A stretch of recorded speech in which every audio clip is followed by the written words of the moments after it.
On bénéficie d'un grand choix de tissus pour nos vêtements aujourd'hui, mais durant l'ère Tudor, il existait une sorte de hiérarchie du tissu. Certains tissus élégants ne pouvaient pas être portés par tout le monde, en particulier la soie, qui ne pouvait être portée que par des membres de la famille royale. Les chevaliers pouvaient porter du velours. De plus, le peuple devait faire très attention au choix des couleurs portées. Il était par exemple interdit de porter du violet. Ça paraît ridicule aujourd'hui, mais si en Angleterre au XVe et XVIe siècle, tu t'habillais de la mauvaise couleur, tu pouvais te retrouver en prison. Bon, c'était très difficile d'en arriver là, vu les prix des vêtements à l'époque. Il fallait avoir plusieurs emplois pour pouvoir se permettre quelques simples vêtements. Les gens faisaient donc très attention à ce qu'ils portaient.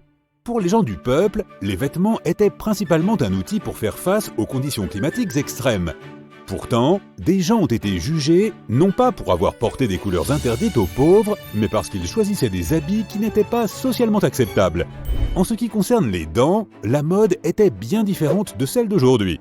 Inutile d'essayer à tout prix d'avoir les dents blanches. Selon plusieurs sources, les dents noires étaient très à la mode à l'époque, puisqu'elles étaient synonymes de richesse.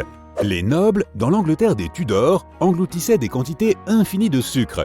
À l'époque, le sucre était une denrée rare que seuls les nobles pouvaient se permettre, puisqu'ils venaient de pays lointains comme les territoires anglais des Caraïbes. Il était difficile d'en organiser le transport. C'est pourquoi le prix du sucre était extrêmement élevé. Plus les gens mangeaient de sucre, plus leurs dents devenaient noires. C'est pourquoi elles étaient considérées comme un symbole de richesse, comme les sacs de créateurs aujourd'hui. Pourtant, l'hygiène dentaire existait déjà au XVIe siècle. Tout d'abord, on utilisait des cure-dents pour enlever tout résidu de nourriture. Les gens du peuple utilisaient des poudres improvisées à base de suie.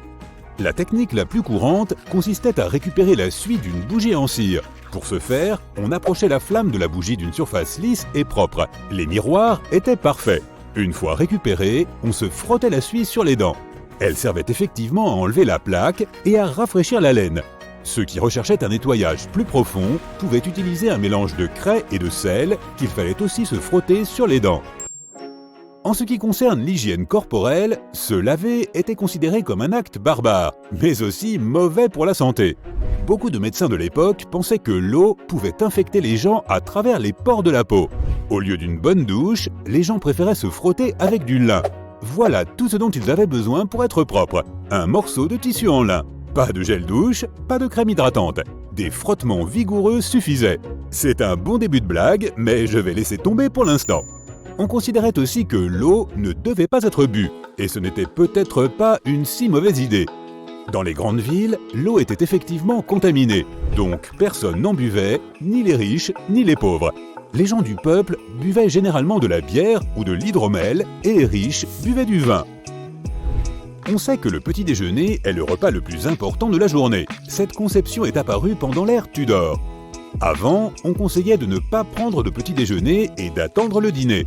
Non, le dîner de l'époque Tudor n'avait pas lieu à 20h. Dans la plupart des foyers, le dîner avait lieu à 10h du matin. À partir des années 1535 environ, le dîner a été servi de plus en plus tard pour des raisons climatiques. Les gens avaient besoin d'énergie pour être productifs toute la journée. C'est alors que le petit-déj Tudor est apparu. Les gens se levaient autour de 4h du matin et ils prenaient un petit déjeuner vers les 6h. Les petits déjeuners n'ont pas vraiment changé depuis le XVIe siècle. On servait déjà du pain, des œufs au plat et du bacon.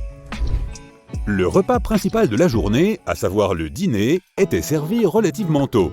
10h était l'horaire parfait. En ce qui concerne la nourriture, il s'avère que le pain était l'aliment principal des repas.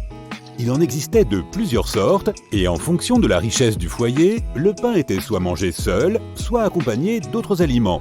Le pain de l'époque était bien différent de celui qu'on mange de nos jours. La seule variété semblable au pain d'aujourd'hui s'appelait la michette. C'était un pain à la levure de blé blanc. En tout cas, de vieux documents suggèrent que la croûte était très croustillante et l'intérieur crémeux. Le soir, les gens prenaient le souper. Lorsqu'on s'assoit à table aujourd'hui, on s'attend à avoir des plats et des portions individuelles, mais à l'époque, le rituel du repas était bien plus collectif. Il y avait aussi moins de couverts et de vaisselle. Presque personne, en particulier les gens du peuple, n'utilisait de fourchettes. Les gens s'en sortaient parfaitement avec des couteaux, des cuillères qu'ils apportaient eux-mêmes pour le souper, ou simplement avec leurs doigts. Burk, les doigts c'est un peu trop pour moi. J'espère qu'ils utilisaient du gel désinfectant ou des lingettes. Je rigole, ils ne se lavaient évidemment pas les mains avant de passer à table. Imagine que tu participes à un souper en Angleterre à l'époque des Tudors. Voici une liste de choses à savoir. Tu dois apporter tes propres couverts, mais on en a déjà parlé plus tôt. Tu partages ton plat appelé mess, l'équivalent de désordre en français, avec environ 3 à 5 autres personnes. Ne t'inquiète pas, la nourriture est déjà en morceaux, un peu comme des canapés. Tu dois te servir directement dans le mess et porter la nourriture à ta bouche. Si tu as soif, sache que tu vas encore devoir partager ta coupe avec d'autres convives. Petit conseil politesse, essuie-toi la bouche avant de boire. Inutile de garder un peu de place pour le dessert. Par contre, garde-en un peu pour le fromage. On pensait à l'époque que le fromage était le meilleur aliment pour finir un repas. Les desserts étaient principalement pour les riches. Souviens-toi, le sucre était cher. Les plus pauvres mangeaient du pain d'épices, du miel et parfois des fruits conservés dans du sirop. Un petit coup d'œil au menu? Ne t'attends pas à avoir beaucoup de légumes en hiver. Leur disponibilité dépendait des saisons. Pas non plus de fruits exotiques. Il y avait des pommes, des poires, du chou, des panais et probablement des prunes. C'était le maximum auquel on pouvait s'attendre à l'époque. Ce n'est qu'à la fin de l'ère Tudor que sont apparues les premières pommes de terre et les premières tomates. Encore une fois, seuls les riches y avaient accès. Bien qu'aujourd'hui l'architecture Tudor nous semble splendide, elle n'était pas aussi appréciée à l'époque pour la simple et bonne raison que les bâtiments étaient recouverts de boue odorante. Il fallait inévitablement nettoyer ses chaussures et il y avait du jonc devant les portes pour se débarrasser de la terre et de la boue incrustée sous les semelles. Anecdote amusante, les tapis étaient utilisés pour couvrir les tables. Les membres des familles riches pouvaient se permettre des tapis tissés en jonc. Aujourd'hui, pour étudier, on a tous les livres nécessaires à portée de main sur nos tablettes. On peut même télécharger toute la Bibliothèque nationale et la transporter dans notre sac à dos. Au passage, la première tablette du monde a été inventée à l'époque des Tudors. Non, je rigole, c'est encore une de mes blagues idiotes. Cela dit, il y avait une vraie pénurie de livres et les étudiants étudiaient sur des abécédaires. Il s'agissait de tablettes en bois recouvertes d'une feuille de corne de vache transparente qui servait à protéger la partie écrite. De cette façon, plusieurs étudiants pouvaient s'en servir. Ça ressemblait effectivement à une tablette, mais ça n'affichait qu'une seule page. Ce n'est pas nouveau, le maquillage à l'ancienne n'était pas forcément sans danger pour la peau, mais celui de l'ère Tudor était considéré comme naturel. Il était principalement porté par des acteurs et des femmes de la noblesse. Oui, il était très naturel puisqu'il était à base de craie et d'os de souris. Ah oui, et de plomb, bien évidemment. Naturel ne veut pas forcément dire sain. À ton tour maintenant, dans quelle position dors-tu?